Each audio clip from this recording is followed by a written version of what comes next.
मैं सचिन कुमार स्वागत करता हूं आपका स्माइल मेकर पर। दोस्तों, हमने पिछली 3 वीडियो में पढ़ा परावर्तन, परावर्तन के नियम और प्रकाश किसे कहते हैं, प्रकाश के स्रोत क्या होते हैं। बच्चों, आज हम पढ़ेंगे गोलीय दर्पण से बनने वाले प्रतिबिंब को खींचने के नियम। बच्चों, नंबर फर्स्ट नियम है इसका, नंबर फर्स्ट, यदि कोई प्रकाश की किरण मुख्य अक्ष के समांतर है तो वह परावर्तन के बाद या पश्चात मुख्य फोकस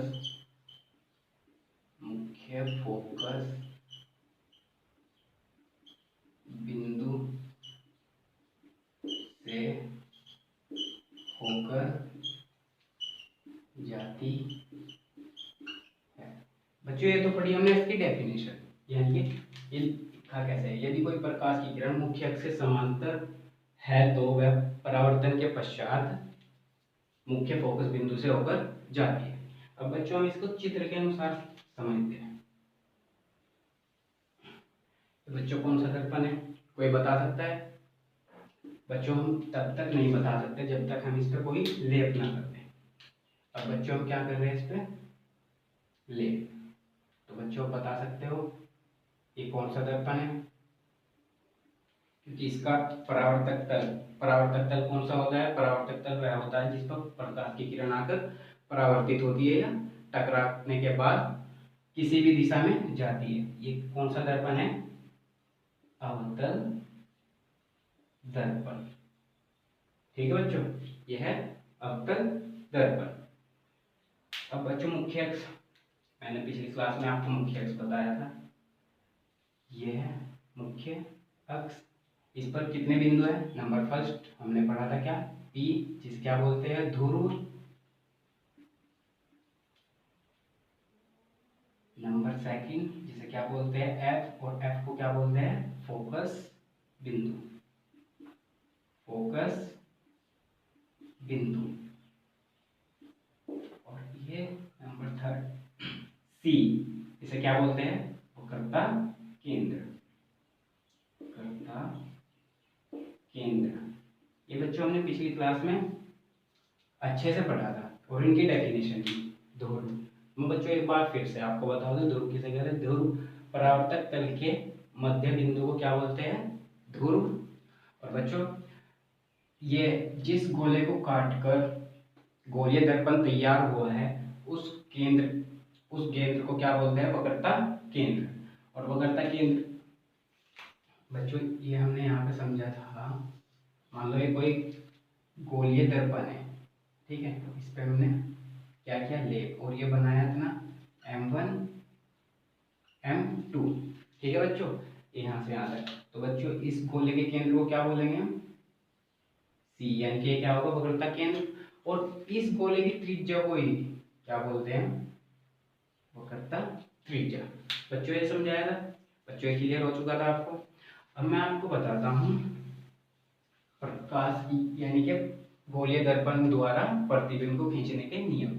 अब ये अवतल दर्पण हो गया, फोकस बिंदु आपको समझ में आ चुका, वक्रता केंद्र और ध्रुव। अब सिर्फ हम कितना करेंगे, इस डेफिनेशन के अनुसार चलेंगे। सबसे पहले क्या बोल, यदि कोई प्रकाश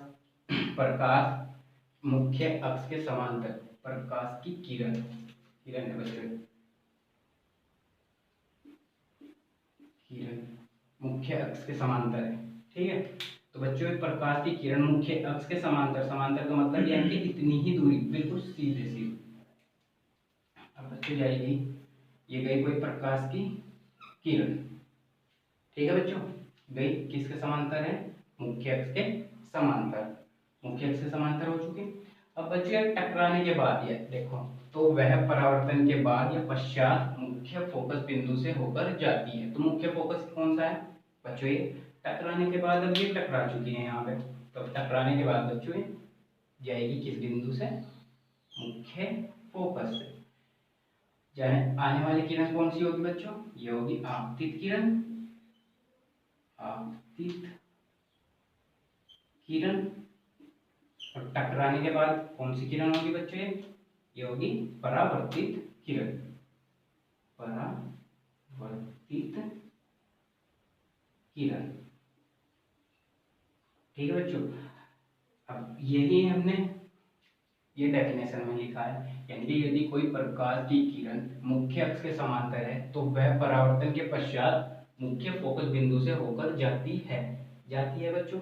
यह है अवतल दर्पण में, हम इसी को पढ़ेंगे उत्तल दर्पण में। ठीक है बच्चों, अब उत्तल दर्पण में हम सबसे पहले हम चित्र बनाएंगे। हमने क्या बनाया, अब बता सकते हैं कौन सा दर्पण है बच्चों, तब तक नहीं बता पाएंगे जब तक कि हम इस पर कोई लेप ना कर दें। अब बच्चों सब बता सकते हैं कि ये कौन सा दर्पण है। ठीक है बच्चों, ये है कौन सा, उत्तल दर्पण। ठीक है बच्चों, सेम इसी में होगा बच्चों, यानी कि क्या होगी, एक मुख्य अक्ष, सेम बिंदु P, यहाँ पे F, यहाँ पे C। ठीक है, इतना बच्चों क्लियर है। अब सेम इसी में पढ़ते हैं बच्चों ये नियम। सबसे पहले क्या, यदि कोई प्रकाश की किरण मुख्य अक्ष, ये मुख्य अक्ष है, इसके समांतर गई, ठीक है, और ये टकराने के बाद ये क्या था, मुख्य फोकस बिंदु से होकर जाती है। बस इसमें क्या होगा, या तो होकर जाती है या आती हुई, या आती हुई प्रतीत होती है। ठीक है बच्चों, अब देखना है कैसे प्रतीत होती है। ये मुख्य अक्ष के समांतर आपतित किरण टकराने के बाद ये ऐसे जाएगी। ठीक है, अब हम इसको पीछे की ओर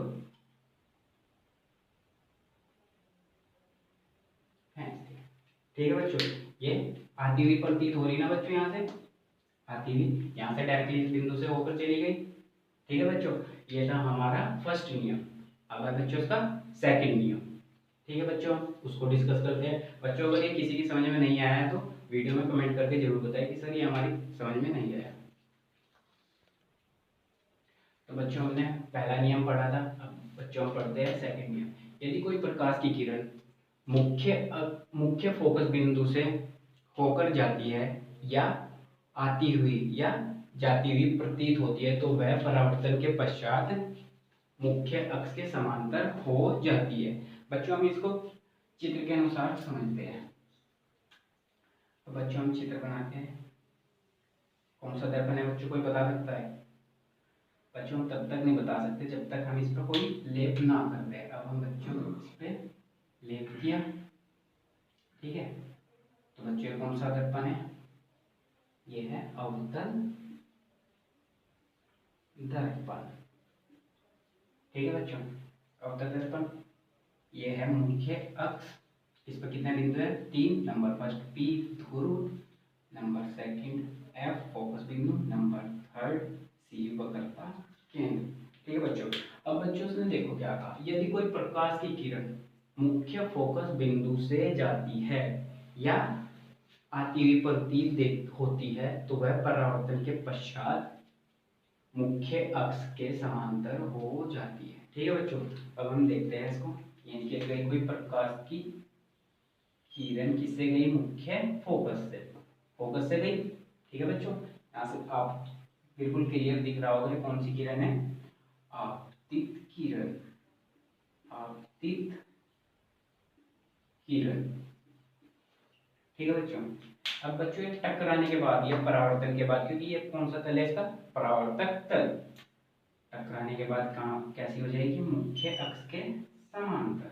ठीक है बच्चों, ये कौन सी किरण होगी, परावर्तित किरण। ठीक है बच्चों, तो परावर्तित किरण होगी। हमारा सेकंड नियम भी हमने पढ़ लिया, यदि कोई प्रकाश की किरण मुख्य फोकस बिंदु से होकर जाती है तो टकराने के बाद कहाँ से जाएगी वो, मुख्य अक्ष के समांतर। वो टकराने के बाद सीधी कैसे हो जाएगी, मुख्य अक्ष के समांतर। बच्चों यहाँ तक क्लियर है। अब हम इसी को डायग्राम को पढ़ते हैं। ये अवतल दर्पण के लिए था, अब हम पढ़ते हैं उत्तल दर्पण के लिए। सबसे पहले हमने क्या बनाया, एक दर्पण जिसका नाम है उत्तल दर्पण। ठीक है बच्चों, उत्तल दर्पण कैसे पता लगा, क्योंकि हमने इसका परावर्तक तल कैसा बनाया है, उभरा हुआ। ठीक है बच्चों, यहाँ तक आपको क्लियर हो रहा होगा। अब बच्चों एक मुख्य अक्ष पर कितने बिंदु, नंबर फर्स्ट पी ध्रुव, number second F, number third C वक्रता केंद्र। अब बच्चों यहाँ पे क्या था, यानी कि मुख्य अक्ष से दिखाना है। तो हम मुख्य अक्ष या तो आती हुई प्रतीक देगी या मुख्य फोकस बिंदु से जाती है। ठीक है बच्चों, अब ये गई कोई प्रकाश की किरण। ठीक है बच्चों, ये कौन सी किरण है, आपतित किरण। ठीक है बच्चों, और ये टकराने के बाद यानी कि परावर्तन के बाद कहाँ से होकर जाएगी, फोकस से तो होने जाने की। और बच्चों हम इसको डैश डैश डैश डैश पीछे की ओर इस प्रकार दर्शाएंगे। ठीक है बच्चों, यहाँ तक आपको क्लियर हुआ होगा। और टकराने के बाद कहाँ से होकर जाएगी, मुख्य अक्ष के समांतर। इसका क्या नाम होगा, परावर्तित किरण। ठीक है बच्चों हमने दो नियम पढ़ लिए हैं। यदि कोई प्रकाश की किरण मुख्य बिंदु से होकर जाती है तो टकराने के बाद किससे होकर जाएगी, वो मुख्य अक्ष के समांतर हो जाएगी टकराने के बाद। नंबर फर्स्ट नियम पढ़ा था हमने, यदि कोई प्रकाश की किरण मुख्य अक्ष के समांतर होगी टकराने के बाद वो किससे होकर जाएगी, फोकस बिंदु से। सेकंड पढ़ा है हमने, यदि कोई प्रकाश की किरण फोकस बिंदु से होकर जाती है तो टकराने के बाद मुख्य अक्ष के समांतर हो जाएगी। अब बच्चों हमारा लास्ट नियम थर्ड, अब हम बच्चों उसको डिस्कस करते हैं। तो बच्चों हमने दो नियम पढ़े हैं। अब बच्चों लास्ट नियम है थर्ड, यदि कोई प्रकाश की किरण वक्रता केंद्र से होकर जाती है या वक्रता केंद्र की ओर जाने वाली किरण परावर्तन के पश्चात अपने ही मार्ग पर वापस लौट आती है तो बच्चों उसको क्या बोलते हैं, वक्रता केंद्र। अब बच्चों हम इसका डायग्राम देखते हैं कैसे बनता है। तो बच्चों अगर यह आपने तीन नियम याद रख लिए ना, यानी कि आपने प्रैक्टिस की, तो बच्चों आपको कोई सा भी चित्र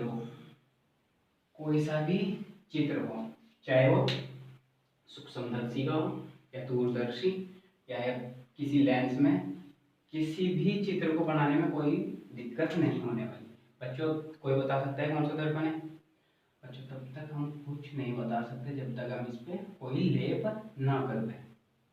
ठीक है बच्चों, अब बच्चों हमने इस पे किया है लेप और ये है अवतल दर्पण। ठीक है बच्चों, अब ये गई कोई मुख्य अक्ष पर कितने बिंदु है, नंबर 3, नंबर फर्स्ट है पी ध्रुव, ये है एफ फोकस और ये है थर्ड सी। अब बच्चों किस बिंदु की बात हो रही है, वक्रता केंद्र की। वक्रता केंद्र कौन सा है, ये। तो बच्चों कैसे बनाएंगे इसको, यानी कि कोई प्रकाश की किरण गई वक्रता केंद्र से, वक्रता केंद्र यही है कौन सी, आपतित किरण। बच्चों की एरो का निशान बता रहा है ये कौन सी है, आपतित किरण। और बच्चों यही टकराने के बाद कौन सी किरण होगी, परावर्तित किरण भी इसी पे ही होके जाएगी।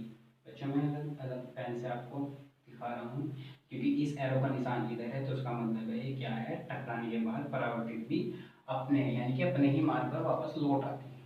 तो ये कौन सी होगी, परावर्तित किरण।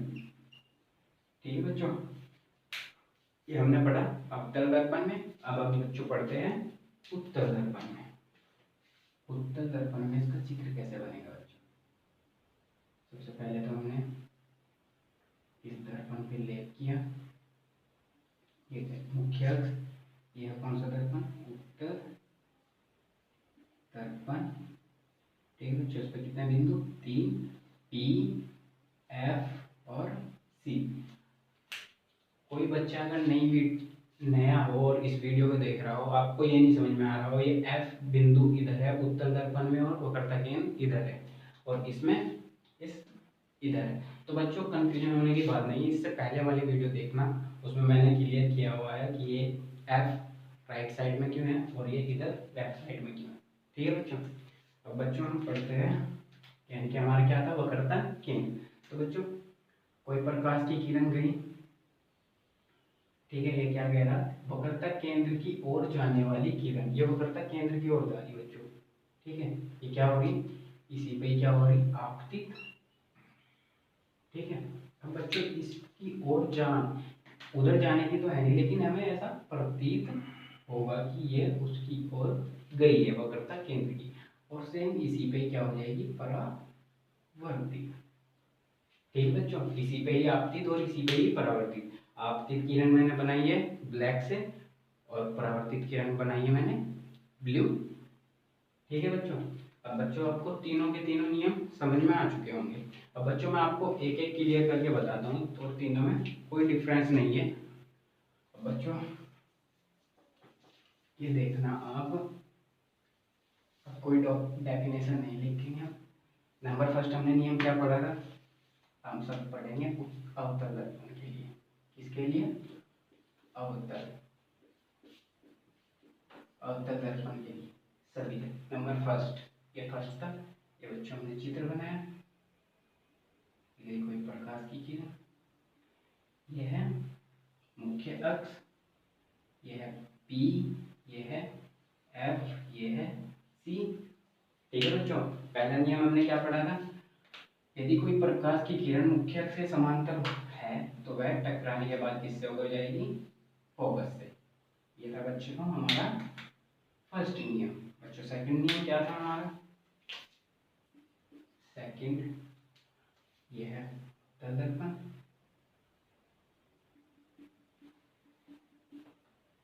यह है मुख्य अक्ष, यह है पी एफ सी। ठीक है बच्चों, ये गई कोई, सेकंड नियम में क्या पढ़ा था हमने, यदि कोई प्रकाश की किरण फोकस से होकर जाएगी और टकराने के बाद कैसे हो जाएगी, मुख्य अक्ष के समांतर। तो ये गई फोकस से, टकराने के बाद मुख्य अक्ष के समांतर। अब बच्चों अब हम इन्हें तीसरा नियम पढ़ा था, वो नियम था इनके कोई दर्पण है। ठीक है बच्चों, यह है मुख्य अक्ष, यह है पी, यह है एफ और यह है सी। तीसरा नियम हमने पढ़ा था, यदि कोई प्रकाश की किरण वक्रता केंद्र से होकर जाती है तो वह उसी पे ही आपतित और उसी पे ही क्या होगी, परावर्तित होती है। ठीक है बच्चों, अब हमने तीनों के तीनों नियम पढ़ लिए। बच्चों आपको ये ध्यान रखना है, यदि समांतर है तो फोकस से जाएगी, अगर फोकस से है तो टकराने के बाद मुख्य अक्ष से समांतर, और यदि वक्रता केंद्र से होकर जा रही है तो बच्चों वक्रता केंद्र पे ही मुड़ जाएगी। ठीक है बच्चों, हमने इस क्लास में इतना डिस्कस किया। बच्चों इसकी प्रैक्टिस करना, मिलते हैं नेक्स्ट वीडियो में, तब तक के लिए धन्यवाद।